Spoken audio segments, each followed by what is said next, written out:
Have you ever wondered why you still feel anxious? Even when you're doing everything right.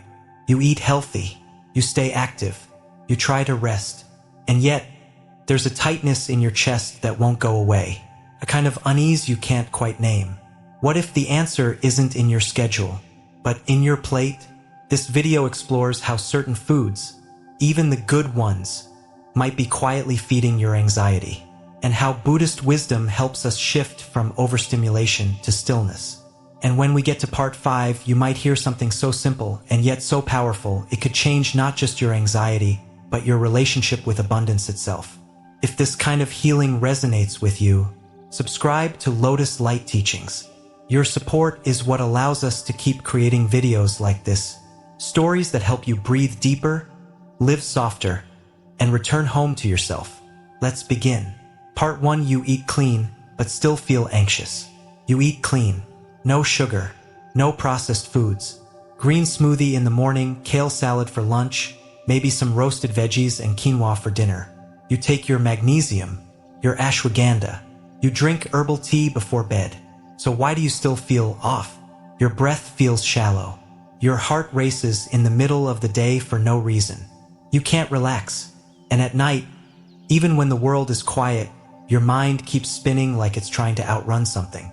You're doing everything right. So why do you feel so wrong? Let me ask you something that most health coaches won't. What if it's not your thoughts that are making you anxious, but what's on your plate? I once worked with a woman named Rachel. She was 38, worked in marketing, did yoga 5 times a week, swore by her morning meditation and her organic grocery list.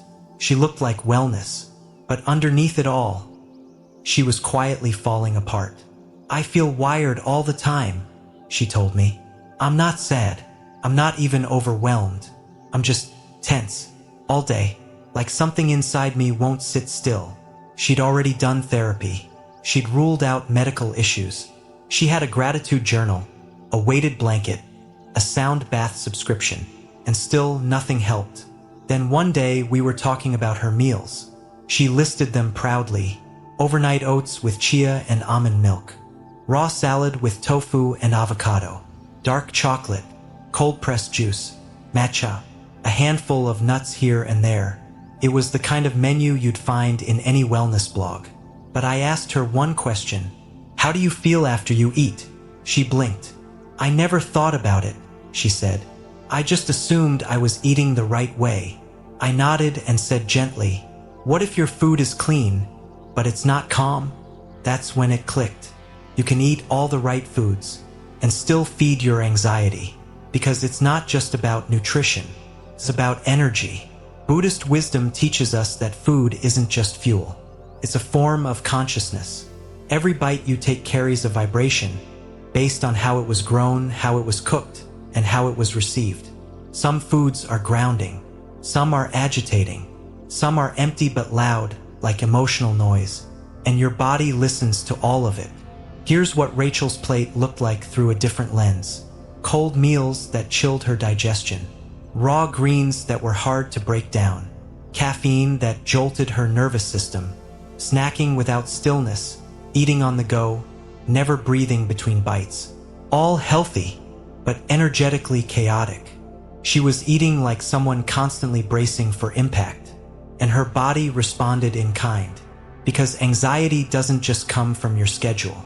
Comes from how you live, and what you eat is a big part of that.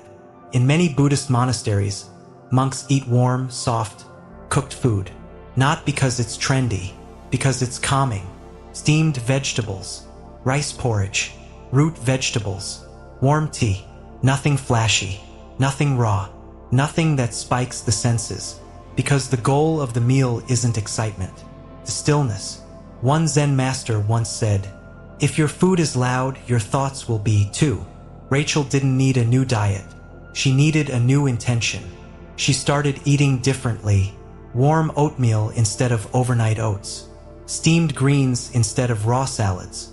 Herbal tea instead of matcha.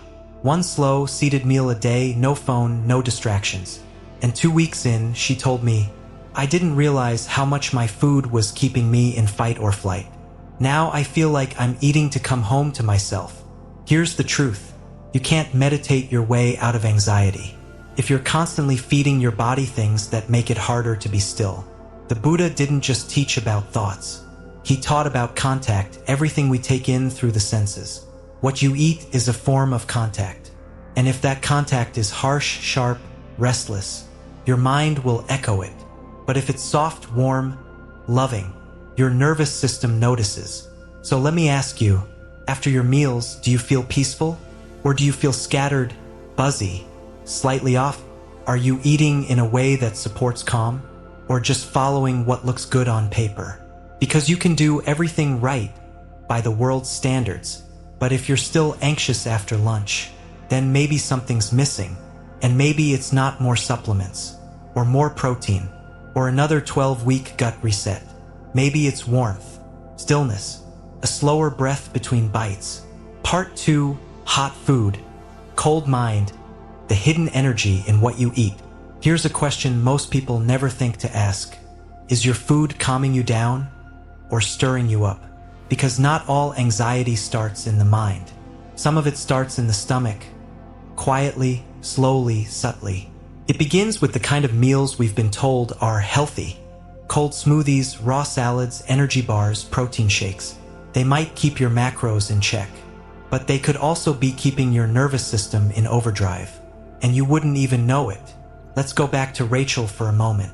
After she shifted her meals, warm oats instead of cold smoothies, steamed greens instead of raw kale, she noticed something strange. Her chest didn't feel as tight. She didn't need an afternoon nap. Her breath slowed down on its own. And the scariest part? She hadn't even realized she was anxious until the anxiety left.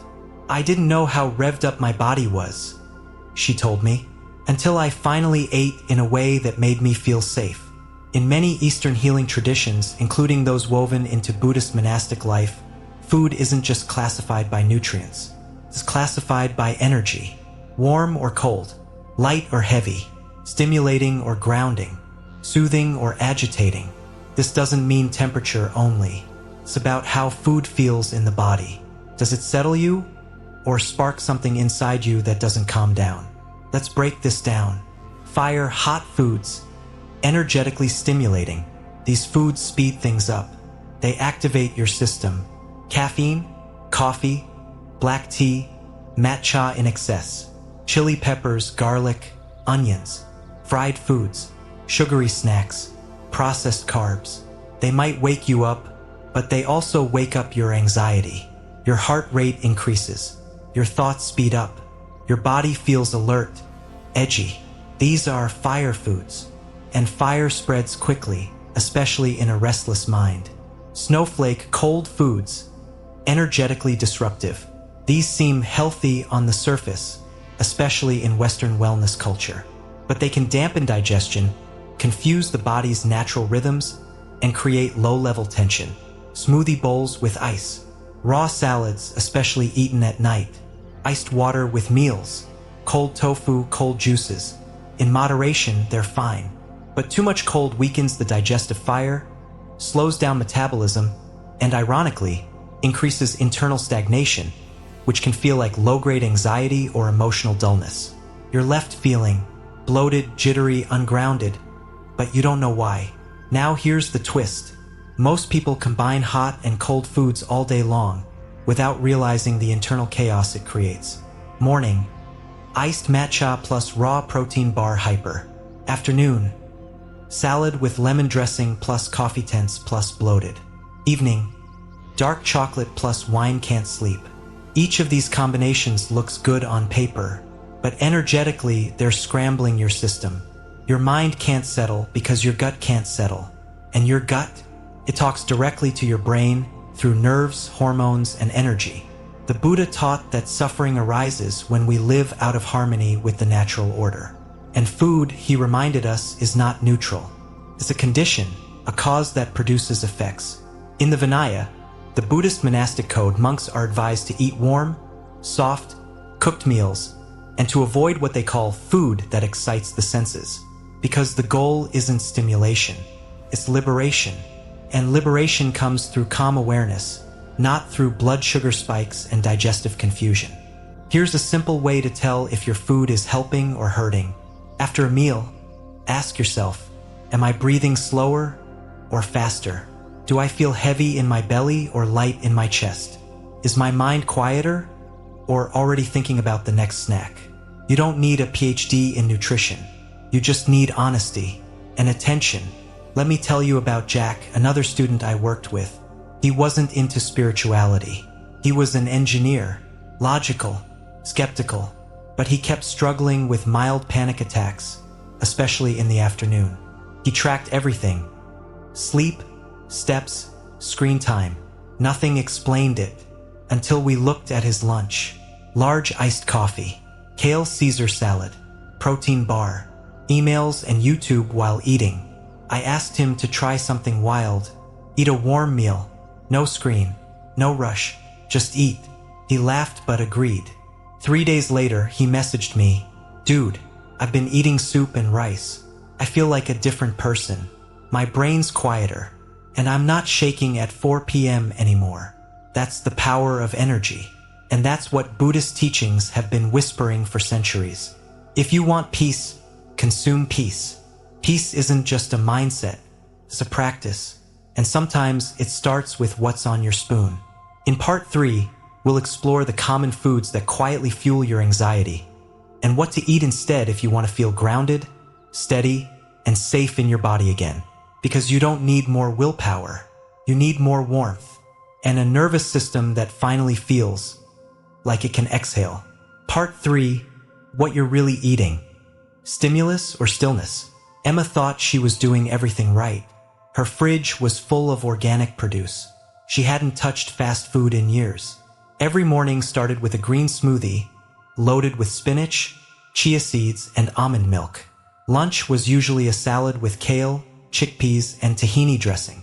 For snacks, she had protein bars or maybe some dark chocolate. No soda, just matcha. Everything was clean.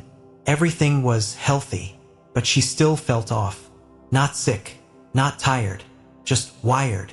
Every afternoon, around 2 or 3 p.m., the tension would hit. Her shoulders would rise. Her jaw would clench. Her thoughts would scatter. She'd breathe faster and feel like she was falling behind, even when she wasn't. She didn't understand it. So she did what most people do. She added more supplements, tried cold plunges, started tracking her sleep, even added mushroom coffee to replace her matcha. Nothing helped. Until one day, during a coaching session, I asked her a different kind of question. I said, "Forget the macros for a second. After you eat, do you feel calm? Or do you feel like you need to move, do, fix, finish something?" She paused, thought about it, and said, "I guess I always feel a little revved up." That was it. Emma wasn't eating wrong, but she was eating in a way that stimulated her nervous system instead of calming it. And the worst part? She didn't even notice, because the foods she ate were labeled clean. But clean doesn't always mean calm. It's a mistake a lot of people make. We swap out junk food for smoothies, raw salads, energy bars, matcha lattes. We think we're being mindful, but what we're really doing is keeping our body in a state of low-key alertness. Why? Because many of the foods sold to us as healthier are actually stimulating. They digest quickly. They spike energy. They make us feel on. But they don't help us come down. Cold drinks, raw greens, strong flavors, caffeine, high-fiber snack bars that hit the gut hard and fast. They check all the boxes nutritionally, but they don't give the nervous system a break. And when your body never gets a break, your mind doesn't either. Emma's routine was full of these foods. She didn't mean to overload her system, but that's what happened. Smoothie at 8 a.m., matcha at 10, Raw salad at noon, snack bar at 3, dinner at 8, often spicy or high in fiber, and dark chocolate to wind down. No processed junk, no added sugar, but her meals were constantly cold, raw, and light. And her anxiety wasn't coming from nowhere. It was coming from a body that never got to settle. When we shifted her meals, it wasn't dramatic. No extreme diets, no cutting out entire food groups. We just made her food warmer, more grounding, hot oatmeal in the morning with banana and cinnamon, a warm grain bowl for lunch, brown rice, roasted veggies, a boiled egg. Snack, a handful of nuts and ginger tea. Dinner, stir-fry with soft tofu and steamed greens. Within a week, she started to feel more stable. Not high, not low, just steady. She said, "It's not that I feel amazing. I just don't feel anxious for no reason anymore." And honestly, that's what healing often looks like. It's not dramatic. It's quiet. That's the difference between stimulus and stillness. One makes you feel activated. The other makes you feel okay doing nothing. If your food is constantly pushing you to perform, to be productive, to optimize, your body might think it needs to stay on high alert just to be normal. But that's not normal. That's survival. And you deserve better. You deserve meals that make your body feel safe, that slow you down, that don't just fill your stomach, but give your mind a place to land.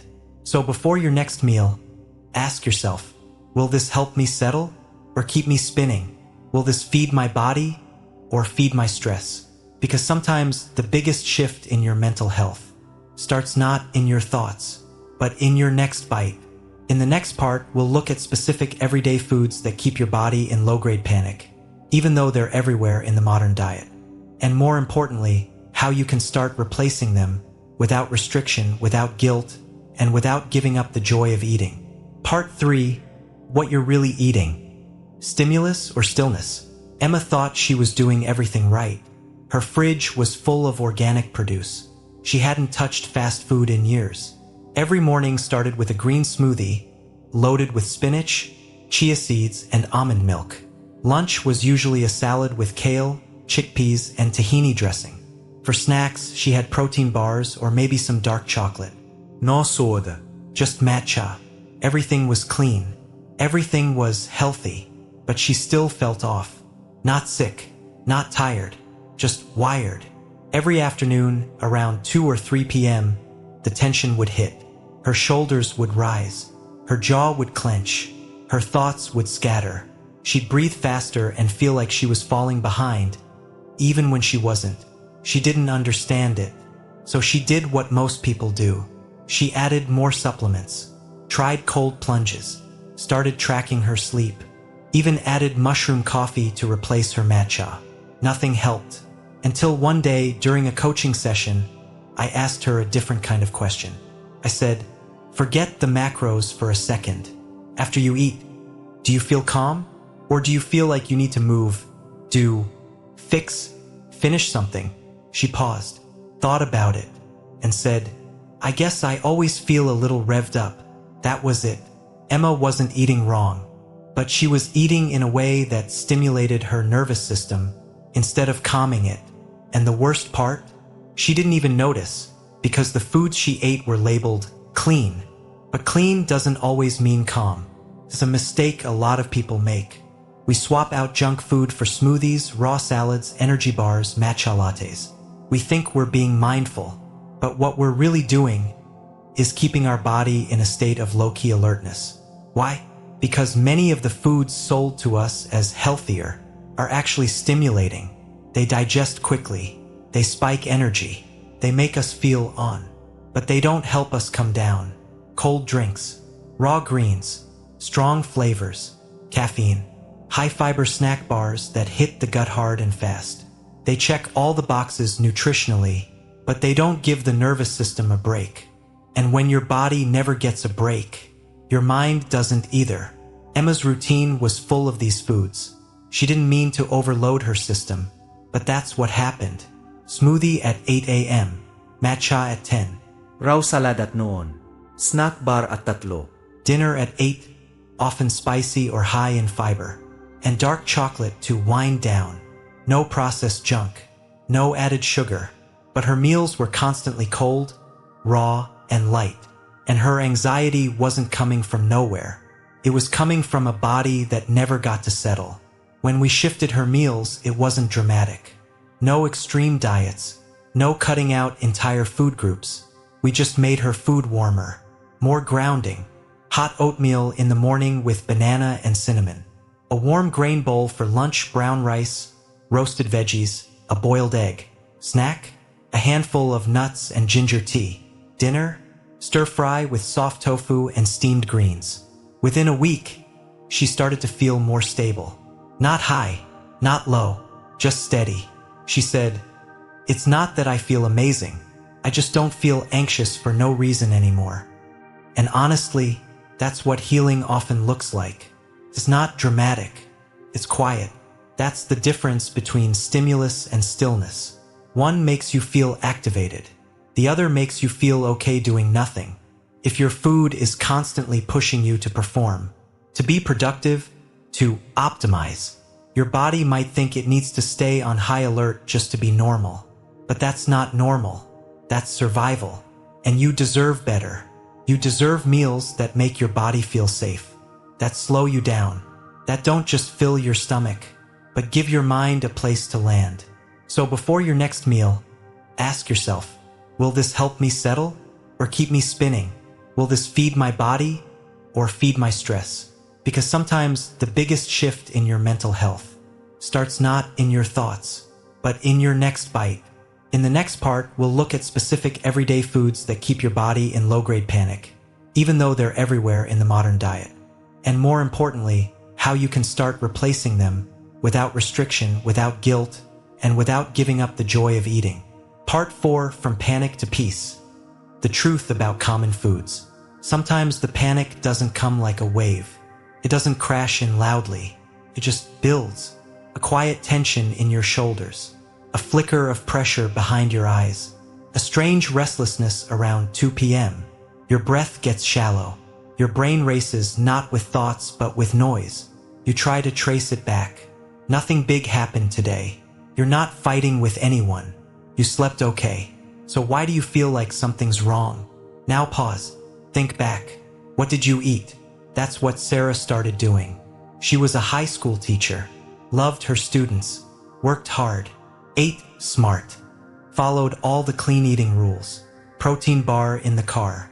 Black coffee in the teacher's lounge. Big salad at lunch. Green juice around 3. Maybe takeout later if she was too tired to cook. All of it seemed fine. She avoided sugar. She kept portions small. She didn't snack late. But every afternoon, the same thing happened. Her chest tightened. Her thoughts sped up. She got snappy with her students for no reason. And by the time she got home, she was completely drained. It wasn't burnout. It wasn't hormones. It was what she was eating. You see, some foods don't hurt you right away. They don't spike your heart rate instantly. They don't knock you off your game. They just keep your body buzzing, quietly, consistently. And that buzz, it gets mistaken for energy, for focus, for alertness, until you crash, or snap, or cry over something small. Let's name it. Black coffee on an empty stomach. That's a shot of adrenaline. Protein bars with natural sweeteners, often packed with stimulants and artificial fibers your gut doesn't even want. Raw salads with sharp dressing, hard to digest, especially when eaten in a rush, standing while checking emails.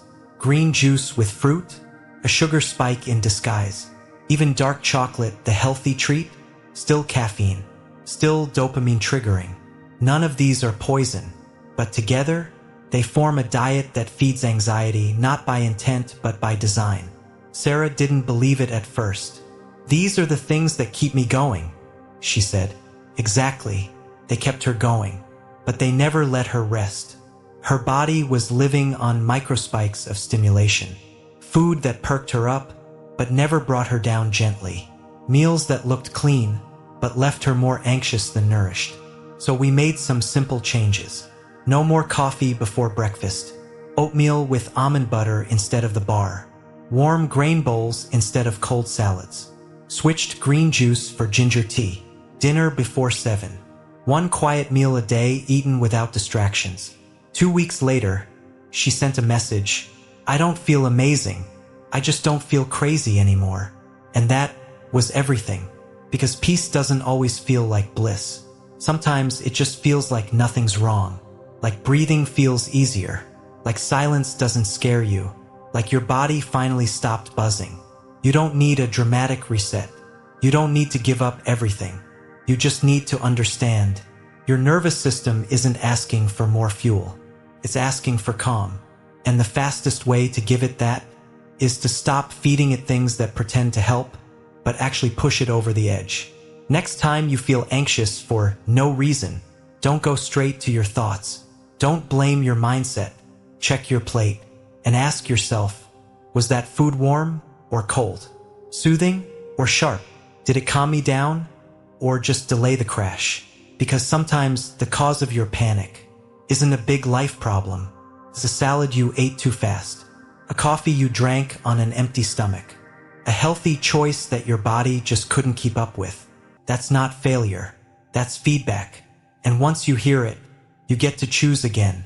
In the next part, we'll explore what peace on a plate actually looks like. Not theory, not perfection, just real food that helps you feel okay again. Not anxious, not wired, not depleted, just okay. And sometimes that's the greatest healing of all. Part 5, Calm on a Plate, Foods that Ground You. The day Sarah stopped eating for energy and started eating for peace, everything changed. Not overnight, but slowly, steadily. It started with one simple question. What would I eat if my only goal was to feel safe in my own body? Not productive, not thin, not optimized, just safe. Her first answer surprised her. I think I'd want something warm, not raw, not icy, not trendy, just warm. So we built from there. Instead of skipping breakfast and relying on coffee, she made oatmeal, not the instant kind. Real oats, cooked slowly, with banana, cinnamon, maybe a spoon of almond butter. Simple, warm, easy to digest. She told me, it felt like my stomach exhaled. That's what grounding food does. It helps your body feel supported without asking it to fight, burn, or brace. At lunch, she swapped her cold salads for a warm grain bowl. Brown rice, roasted sweet potatoes, steamed broccoli, a drizzle of olive oil, maybe a soft-boiled egg. No raw kale, no spicy dressing, no chewing through tension. She said, for the first time, I didn't feel like I needed something sweet after lunch. My body felt done. That's what calm feels like, not needing more. In the afternoon, she traded her green juice for ginger tea. Hot, mildly spicy, soothing. It didn't give her a buzz, but it gave her a break. And at night, she started eating earlier. Warm soups, lentils, soft-cooked vegetables, a bowl of congee some nights when she was tired.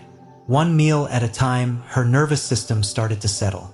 Not because she meditated, not because she journaled, but because she stopped stimulating her body with every bite. If you're wondering where to begin, start with this. Sheaf of rice, eat warm, soft food. It's not trendy, but your body understands it. Porridge, cooked grains, steamed vegetables, soups, root vegetables like carrots and sweet potatoes, tea that feels like a hug, food that doesn't push you, but welcomes you.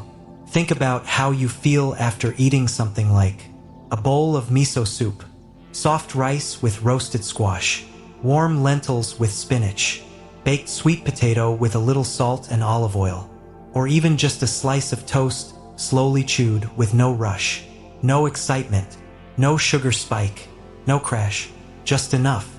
Enough to feel steady, enough to keep going, enough to stop reaching. One woman once said to me, I used to eat like I was trying to keep up with the world. Now I eat like I'm trying to come home to myself. And that's it. You don't need fancy meal plans. You don't need recipes with 27 ingredients. You don't need a blender that costs $500. You need food that says, you're okay now. You can rest. So the next time you feel anxious, don't just ask, what do I need to cut out? Try asking, what could I feed myself that would help me feel safe? Maybe it's warm soup. Maybe it's oatmeal. Maybe it's sitting down with both hands on your mug of tea, doing nothing for 5 minutes. The foods that ground you don't just live in a cookbook. They live in your nervous system's memory. And you can bring that memory back. One simple, calm bite at a time. In the next part, we'll go one layer deeper, into the kitchen itself. Because it's not just about what's on the plate. It's about how it was made, who made it, and what energy was in the room when it came together. Because peace doesn't begin with food. It begins with how that food is prepared. Part 6. It's not just the food, it's who cooked it. There's something we don't talk about enough. Sometimes, it's not the food that unsettles you. It's where it came from. You can eat the same meal on 2 different days and feel completely different. One day it grounds you, the next it makes you anxious. Same ingredients, same portion, same recipe. So what changed? Maybe the food was the same, but the energy behind it wasn't. Lisa realized this after a weekend at her parents' house. Her mom had made soup, the same recipe she grew up with. Carrots, potatoes, lentils, a little ginger. Simple, comforting. But after dinner, she felt weird. Not sick, just off. Uneasy. Heavier than expected. Like something was sitting in her chest. She didn't say anything. But the next day, her mom snapped at her for no reason. Then started crying about something unrelated. That's when it clicked. That soup wasn't made with love. It was made with tension. Her mom was stressed while cooking, rushing, overthinking, overwhelmed. And somehow, Lisa had eaten that energy. It might sound strange, but if you think about it, you've probably felt it too. Have you ever eaten takeout that made you feel worse than just full? Or grabbed a quick meal from a cafe and left feeling jittery? Or had a home-cooked dish from someone and felt unexpectedly at peace? That's not just the food. That's what came with it. In Buddhist communities, the kitchen is considered sacred. Not because of the tools, but because of the state of mind the cook brings into the space. Monks are taught to cook with mindfulness, to stir gently, to breathe between steps, to avoid cooking when angry or distracted, because food absorbs mood, carries it forward, and the one who eats it takes it in. We've all had days where we cooked in a rush, frustrated, tired, distracted. You throw things in a pan, barely taste it, eat while scrolling, and afterward, you don't feel nourished. You feel just as unsettled, if not more. That's not about nutrition. That's about energetic residue. Even if the food is technically good, what it carries is stress. So here's the shift. Instead of just asking, what should I eat? Start asking, how am I showing up when I cook? You don't have to be perfect. You don't need a candlelit kitchen or chanting in the background. But the smallest things make a difference. Washing your hands with intention, taking one breath before starting, turning off your phone while chopping, stirring slowly instead of rushing, being aware of your mood before you touch the food. Even if it's a 15-minute meal, how you prepare it becomes part of how it's received. And if someone else is cooking for you, pause before eating. Notice how the food feels. Is it warm, comforting, or does it carry tension? You can always reset that energy just by how you receive the meal. Sit down, take a deep breath, hold the plate gently, chew slowly, let your body know it's okay to relax, even if the food came from a place that wasn't peaceful. Lisa started doing that. She couldn't control how others cooked, but she changed the way she ate. She slowed down. She said a silent thank you before the first bite. She let the food settle in, instead of using it to fill a silence or numb a feeling. And over time, her meals, even the ones that used to make her anxious, started to feel softer. Not because the recipes changed, but because she changed the energy around them. You don't need to quit restaurants. You don't need to cook like a monk. But you can choose to treat cooking or even reheating as something sacred. Because the most powerful ingredient in any meal isn't the spice or the sauce or the superfood. It's the state of mind behind the hands that made it. In the final part, we'll come back to the table. We'll talk about how to eat like the Buddha taught. Slowly, silently, with full presence. Not to follow a rule, but to create real peace one bite at a time. Part 7, eat like the Buddha. Slowly, silently, with gratitude. The first time you eat slowly after years of rushing feels awkward. Like your body wants to finish the meal before your mind even shows up. Like chewing is a chore. Like silence is too loud. But if you stay with it, even for one meal, something starts to shift. It's not dramatic, but it's real. You begin to taste more. You start to feel the moment your stomach says, enough. And most of all, you notice how much calmer your breath becomes. That's what the Buddha taught.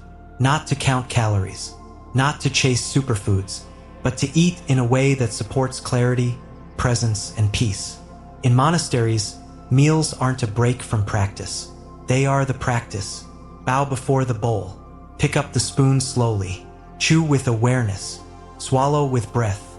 Nothing special, but everything meaningful. You don't have to become a monk to eat this way. You can do it with one meal a day, one bite a day, even just one deep breath before your first spoonful. Sit down. Turn off your screen. Feel the weight of your bowl in your hands. Notice the scent. Take the first bite with your full attention. That's it. That's the shift. It's not about rules. It's about rhythm. A new rhythm. One that says you don't have to rush anymore. Because when you eat slowly, you digest better, you breathe deeper, and you send your nervous system one powerful message. We're safe now. That's what people with anxiety often forget. It's not always about fixing the anxiety. It's about giving the body consistent experiences of safety. And there's no better place to begin than the simple act of eating. Not perfectly, not strictly, just mindfully. Sarah started doing that. Even after all the changes she made, the warm meals, the less caffeine, the earlier dinners, the biggest shift didn't come from what she ate. It came from how she ate. No phone, no multitasking, no finishing a meal in 5 minutes flat. Just a chair, a warm plate, and a willingness to be present. She told me, I don't even remember what I used to eat when I was anxious all the time. Now I remember every meal. That's the gift of eating like the Buddha. You remember, not the nutrition facts, not the macros, but the experience, the stillness, the care. And over time, you start to trust that peace isn't just something you earn through meditation or self-discipline. Peace is something you can practice 3 times a day with a fork and spoon. And eventually, it doesn't feel like a practice anymore. It just feels like who you are. If this story has helped you pause, if it made you feel a little more seen or a little less alone, let it be the beginning of something new. Not a diet, not a cleanse, but a gentle return to yourself. One meal at a time, one bite at a time, one peaceful breath in the middle of it all. And if you'd like to walk this path of healing through Buddhist teachings, with stories that feel like real life, and wisdom you can actually live by, subscribe to Lotus Light Teachings. We're not here to change you. We're here to remind you, you were never broken to begin with. You don't have to be a monk. You don't have to eat perfectly. You don't have to follow rules. But you can choose to eat in a way that brings you home to yourself. Warm food, slow bites, quiet meals, not to fix anything, but to remind your body that it's safe now. Anxiety doesn't always come from your thoughts. Sometimes it starts with what's on your fork. And healing doesn't have to be a big transformation. Sometimes it's just choosing soup instead of cold salad, tea instead of another coffee, silence instead of screens. And in those small, quiet decisions, you reclaim your peace, one meal at a time, one breath at a time. If this message touched something inside you, we invite you to subscribe to Lotus Light Teachings, because the path home isn't far. It's already in your hands.